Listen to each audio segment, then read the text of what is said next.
सूर्यासाठी या वेळेला शफल केलाय आणि बॉलला पाठवलंय बाउंड्री लाईन. गोलंदाजी करतोय Pranay. Right arm round the wicket.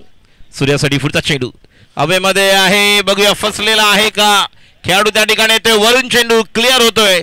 Fielding गोलंदाज सज्ज होते दर्शन. दर्शनचं इथे स्वागत केलंय मोठ्या मोठ्या फटक्याने. बॉल निघालाय बाउंड्री लाईनच्या बाहेर करणं फार गरजेचं होतं कारण तेवढीच महत्वाची प्रतियोगिता सुद्धा आहे. यावेळेला फुलटॉस रेंज मध्ये होता हा चेंडू त्याला आउट ऑफ रेंज पाठवलाय.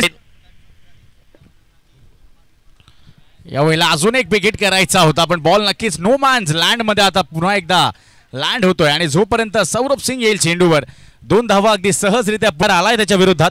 पाहूया काय घडतंय पुढे. अजून एक शॉर्ट बॉल होता. शॉर्ट बॉलला पुल केलंय.